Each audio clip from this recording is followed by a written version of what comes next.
Hello everyone, welcome to engineers education point. इस video में BSc electronics part 2 paper third का question paper देखेंगे। ये एग्ज़ाम 20 अप्रैल 2024 को कंडक्ट करवाया गया है पाटलिपुत्रा यूनिवर्सिटी के द्वारा।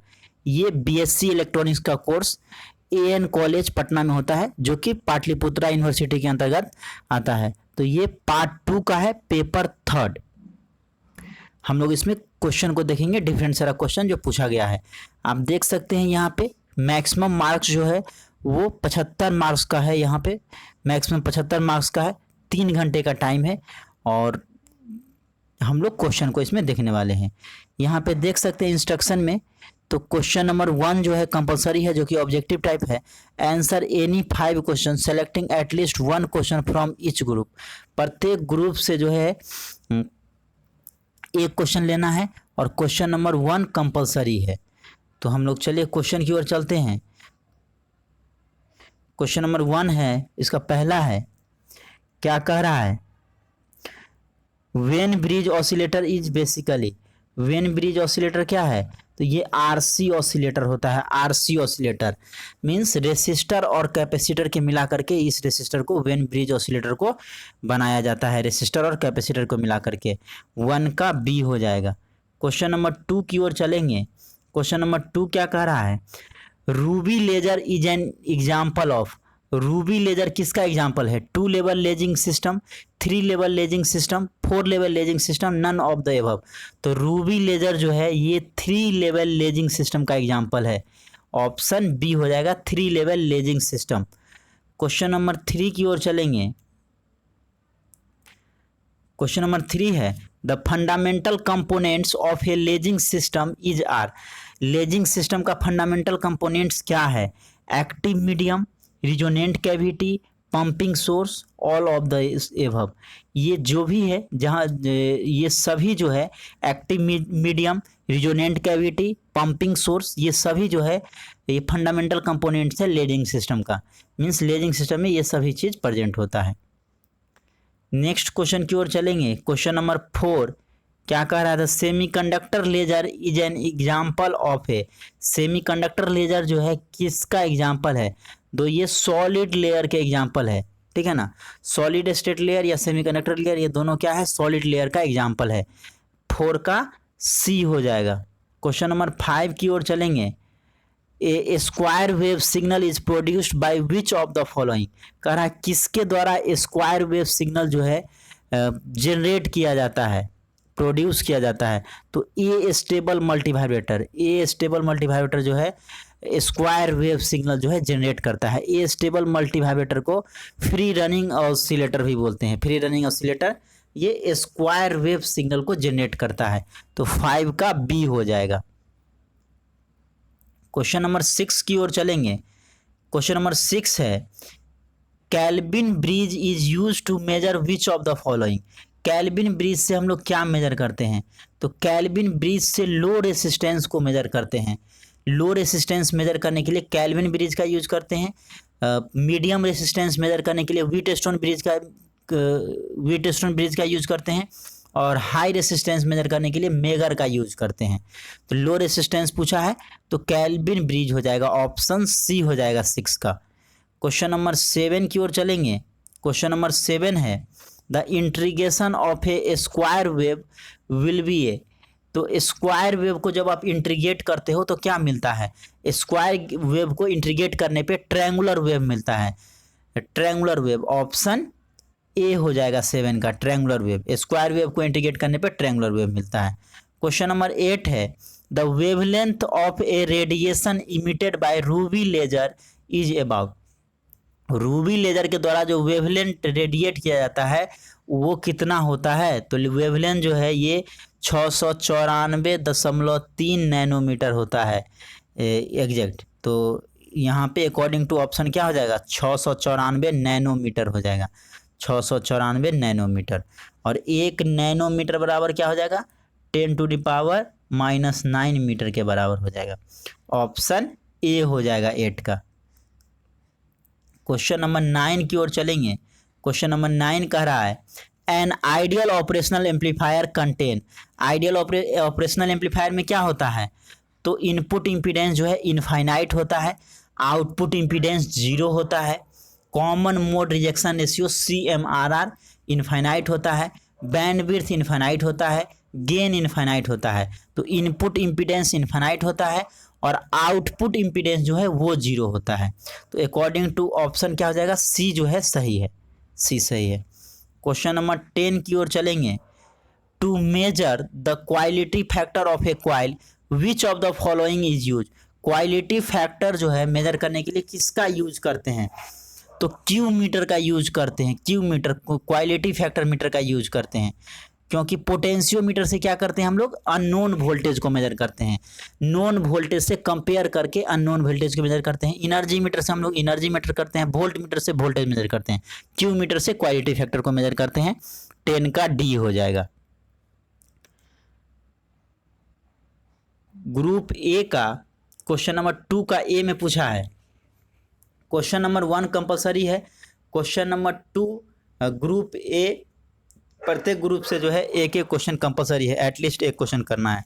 तो 2 का ए में पूछा है, justify the requirements of resonant cavity and pumping source in A lasing system. कह रहा है लेजिंग सिस्टम में रिजोनेंट कैविटी और पंपिंग सोर्स दोनों यूज किया जाता है, इसको आपको जस्टिफाई करना है जो क्यों रिक्वायरमेंट है। बी में पूछा है 2 के बी में, explain the construction and operation of a giant pulse ruby laser. Giant pulse ruby laser का जो है उसका कंस्ट्रक्शन करना है और एक्सप्लेन करना है। क्वेश्चन नंबर 3 में पूछा है, right notes on any 2 of the following. कोई 2 पे जो है नोट्स लिखना है। एक है Maxwell AC bridge, B number में है Wien bridge oscillator, C number में है सैंपल एंड होल्ड सर्किट और डी नंबर में है सीरीज वोल्टेज रेगुलेटर। तो इन 4 में से किसी दो पे जो है आपको शॉर्ट नोट्स लिखना है। क्वेश्चन नंबर 4 में पूछा है, 4 का ए है, mention the ideal characteristics of an operational amplifier. ओपैम का आइडियल कैरेक्टरिस्टिक्स बताना है।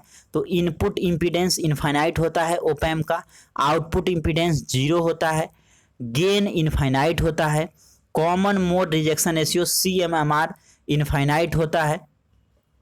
ठीक है, तो इन सारे चीज़ों को मेंशन कर देना है। 4 के बी में पूछा है, explain the working principle of an operational amplifier as inverting and non inverting amplifier. ठीक है ना, वर्किंग प्रिंसिपल बताना है ऑपरेशनल एम्पलीफायर का, inverting and non inverting amplifier. Inverting amplifier में हम लोग क्या करते हैं, इनपुट जो अप्लाई करते हैं वो इन्वर्टिंग टर्मिनल पे करते हैं, इन्वर्टिंग टर्मिनल को माइनस साइन से रिप्रेजेंट करते हैं, इन्वर्टिंग टर्मिनल को माइनस साइन से रिप्रेजेंट करते हैं और प्लस साइन से नॉन इन्वर्टिंग टर्मिनल को रिप्रेजेंट करते हैं। तो इन्वर्टिंग एम्पलीफायर में जो इनपुट हम लोग अप्लाई करेंगे वो इन्वर्टिंग टर्मिनल पे अप्लाई करते हैं और नॉन इन्वर्टिंग को क्या करते हैं, ग्राउंड कर देते हैं। नॉन इन्वर्टिंग एम्पलीफायर में जो इनपुट अप्लाई करते हैं वो नॉन इन्वर्टिंग टर्मिनल पे करते हैं और इन्वर्टिंग टर्मिनल को ग्राउंड कर देते हैं। तो डायग्राम बनाकर दोनों को एक्सप्लेन करना है। क्वेश्चन नंबर 5 के ए में पूछा है, explain the design concept of AC volt meter. AC volt meter का जो है डिजाइन कॉन्सेप्ट को एक्सप्लेन करना है। 5 के बी में पूछा है, describe the circuit design of AC volt meter using bridge rectifier circuit. Bridge rectifier circuit की मदद से AC वोल्ट मीटर का जो है सर्किट को डिजाइन करना है और एक्सप्लेन करना है। क्वेश्चन नंबर 6 के ए में पूछा है, discuss the terminal current analysis of a silicon control rectifier using complementary BJT analogy. इसी के बी में पूछा है, explain the VI characteristics of a silicon control rectifier and point out the holding voltage and holding current. VI characteristics बताना है silicon control rectifier SCR का, voltage current characteristics और holding voltage और होल्डिंग करंट को जो है point out करना है। ग्रुप बी में क्वेश्चन नंबर 7 है ग्रुप बी में। तो ग्रुप बी में पूछा है 7 का ए में, explain the breakdown mechanism occurs in a Zener diode. इसी का बी में पूछा है, discuss the negative resistance region exist in VI characteristics of a tunnel diode. Negative resistance region जो है टनल डायोड में होता है VI कैरेक्टरिस्टिक्स में, तो उसको एक्सप्लेन करना है। इसी का क्वेश्चन नंबर 8 का ए है, discuss the construction of A cathode ray tube. CRT का जो है कंस्ट्रक्शन करना है और डिस्कस करना है। बी में पूछा है, obtain expression for the electrostatic and magnetic deflection sensitivity of A cathode ray tube. Cathode ray tube का जो है electrostatic and magnetic deflection sensitivity का जो है एक्सप्रेशन को निकालना है। क्वेश्चन नंबर 9 में पूछा है, differentiate between current control end voltage control device. Current control और वोल्टेज कंट्रोल डिवाइस के बीच में डिफ्रेंशिएट करना है। जैसे बीजेटी जो है bipolar junction transistor current control device है, और फेट जो है फील्ड इफेक्ट ट्रांजिस्टर ये वोल्टेज कंट्रोल डिवाइस है। तो बीजेटी को हम लोग करेंट कंट्रोल डिवाइस बोलते हैं। क्यों? क्योंकि जो आउटपुट करेंट होता है बीजेटी में वो कंट्रोल होता है इनपुट करेंट से। That's why BJT is called current control device. और फेट फील्ड इफेक्ट ट्रांजिस्टर को वोल्टेज कंट्रोल डिवाइस बोलते हैं, क्योंकि जो आउटपुट करेंट होता है फेट में वो कंट्रोल्ड होता है इनपुट वोल्टेज से, न कि इनपुट करेंट से। तो इसीलिए फेट को हम लोग बोलते हैं वोल्टेज कंट्रोल डिवाइस, क्योंकि आउटपुट करेंट जो होता है फेट का वो कंट्रोल्ड होता है इनपुट वोल्टेज से। 9 के बी में पूछा है, describe the structure and operation of A BJT and establish a relation among it's terminal current. तो ये जो है स्ट्रक्चर एंड ऑपरेशन बताना है बीजेटी का, और इसका जो है terminal current I is equal to I B plus I C होता है। Emitter current is equal to base current plus collector current होता है। इसको एस्टेब्लिश करना है।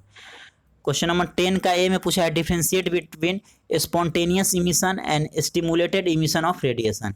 Spontaneous emission and stimulated emission of radiation को डिफरेंशिएट करना है। बी में पूछा है, derive expression for Einstein A and B coefficient. तो ये देख सकते हैं डिफरेंट सारा क्वेश्चन जो 20/4/2024 को एग्जाम कंडक्ट करवाया गया है पाटलिपुत्रा यूनिवर्सिटी के द्वारा, उसका ये क्वेश्चन पेपर है। बीएससी इलेक्ट्रॉनिक्स पार्ट 2 पेपर 3 है। ये कोर्स पाटलिपुत्रा यूनिवर्सिटी के अंतर्गत एएन कॉलेज पटना में करवाया जाता है। तो बीएससी इलेक्ट्रॉनिक्स पार्ट 2 पेपर 3 का ये क्वेश्चन पेपर है। डिफरेंट सारा क्वेश्चन जो एग्जाम में पूछा गया है वो आप देख सकते हैं, आपके स्क्रीन पे है क्वेश्चन।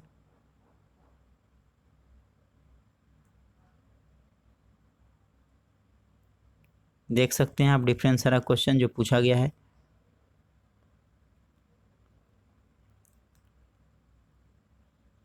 इस वीडियो में इतना ही, मिलते हैं नेक्स्ट वीडियो में। Thank you everyone for watching this video.